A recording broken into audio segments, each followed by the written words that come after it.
Hi అండి. Telugu brief explainer ఛానల్కి మీ అందరికీ స్వాగతం. ఈ మధ్య మార్కెట్లో ఎక్కడ చూసినా మీషో ఐపీఓ గురించే మాట. అసలు ఏంటి దీని స్పెషాలిటీ? డబ్బులు పెట్టొచ్చా వద్దా? రండి, ఈరోజు ఈ ఐపీఓ కథేంటో మొత్తం తేల్చేద్దాం. సరే, మనం ఏమేం విషయాలు చూడబోతున్నామంటే, ఫస్ట్ అసలు దీని చుట్టూ ఇంత బజ్ ఎందుకుంది, ఆ తర్వాత ఇంపార్టెంట్ డీటెయిల్స్ ఏంటి, అప్లై చేయడానికున్న ప్లస్ పాయింట్స్ ఏంటి, అలాగే మైనస్లు అంటే రిస్కులేంటి, చివరగా మన ఫైనల్ స్ట్రాటజీ ఎలా ఉండాలో చూద్దాం.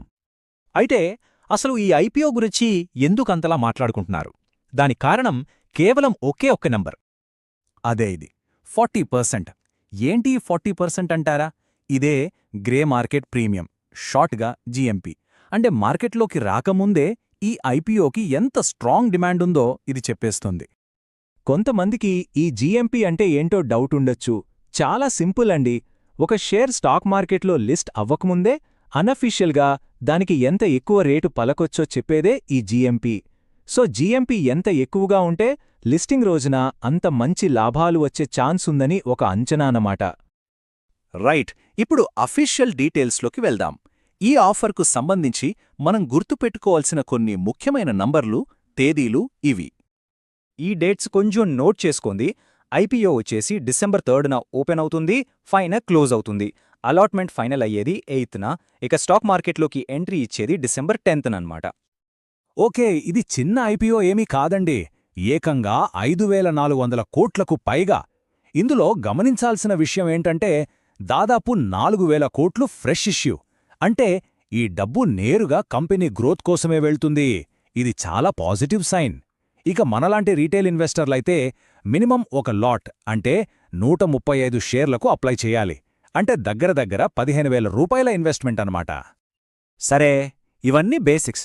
అసలు పాయింట్కొద్దాం. ఈ ఐపీఓకి ఎందుకు అప్లై చేయాలి? దీనికున్న అసలైన కారణాలేంటి? ఆ సమాధానం మనకు కంపెనీ ఫైనాన్షియల్స్లోనే దొరుకుతుంది. వావ్, ఒక్కసారి చార్ట్ చూడండి. ఇక్కడే ముందు అసలు మ్యాటర్. కంపెనీ రెవెన్యూ మామూలుగా పెరగట్లేదు, రాకెట్ స్పీడ్తో దూసుకుపోతోంది. ఈ financial year first 6 months data బట్టి చూస్తే వీళ్ల యాన్యువల్ రెవెన్యూలో ఒక భారీ జంప్ కనిపించబోతోంది. ఇది ఎక్స్ప్లోజివ్ గ్రోత్కి నిదర్శనం. ఓకే, రెవెన్యూ పెరుగుతోంది, చాలా బావుంది. కానీ కథకు మరోవైపు కూడా ఉంది. ఈ చార్ట్ చూస్తే అది క్లియర్గా తెలుస్తుంది. ఆదాయం పెరుగుతుంటే అదే సమయంలో నష్టాలు తగ్గుతున్నాయి. గమనించండి, కంపెనీ ఇంకా ప్రాఫిట్స్లోకి రాలేదు, కానీ నష్టాలు తగ్గుతున్నాయి. గ్రోత్ కంపెనీల విషయంలో మార్కెట్ వెతికేది సరిగ్గా ఇదే పాయింట్. నిజానికి ఈ ప్యాటర్న్ మనకు కొత్తేం కాదు. సరిగ్గా ఇలాంటి ఫైనాన్షియల్ పిక్చరే మనం జొమాటో, ఆథర్ ఎనర్జీ లాంటి సక్సెస్ఫుల్ ఐపీఓస్ టైంలో చూశాం. ఇప్పుడు మార్కెట్ ఏమని బెట్ కాస్తుందంటే, మీషో కూడా అదే దారిలో వెళ్లి లాభాల బాట పడుతుందని. సో ఓవరాల్గా ప్లస్ పాయింట్స్ ఏంటంటే, సూపర్ ఫాస్ట్ రెవెన్యూ గ్రోత్, తగ్గుతున్న నష్టాలు, ఇంకా పెద్ద పెద్ద ఇన్స్టిట్యూషన్స్ నుంచి సాలిడ్ సపోర్ట్. ఇవన్నీ బుల్ కేస్ను చాలా స్ట్రాంగ్ చేస్తున్నాయి. సరే, ఇదంతా కథకు ఒకవైపు మాత్రమే. నాణానికి రెండో వైపు కూడా చూడాలి కదా.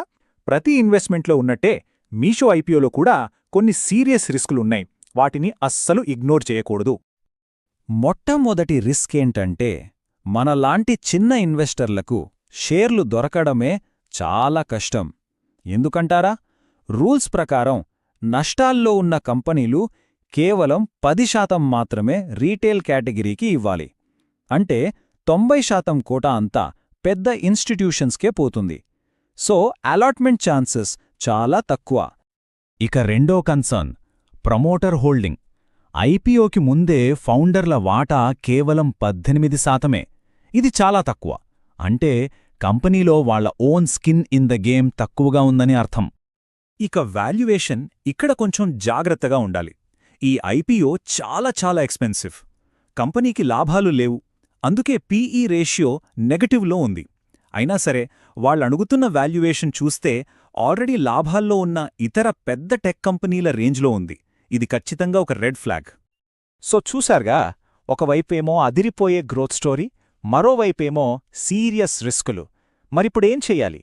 ఇన్వెస్టర్గా మన స్ట్రాటజీ ఎలా ఉండాలి? చూడండి, ఇక్కడ బెస్ట్ స్ట్రాటజీ ఏంటంటే, కంగారు పడొద్దు. స్టెప్ 1, ఐపీఓ చివరి రోజు వరకు జీఎంపీ ఎలా కదులుతుందో రోజు ట్రాక్ చేయండి.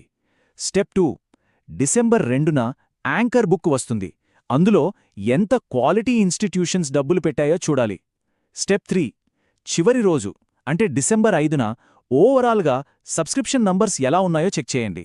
ఈ 3 పాయింట్స్ చూశాకే ఫైనల్ కాల్ తీసుకోండి. సో ఫైనల్గా మీ show next week growth story అవుతుందా లేక ఒక హై రిస్క్ బెడ్గా మిగిలిపోతుందా? ఈ ప్రశ్నకు సమాధానం మార్కెటే చెప్పాలి. మనం చేయాల్సింది మనం మాట్లాడుకున్న ఈ కీ ఇండికేటర్స్ని జాగ్రత్తగా వాచ్ చేస్తూ ఒక ఇన్ఫార్మ్డ్ డిసిషన్ తీసుకోవడమే.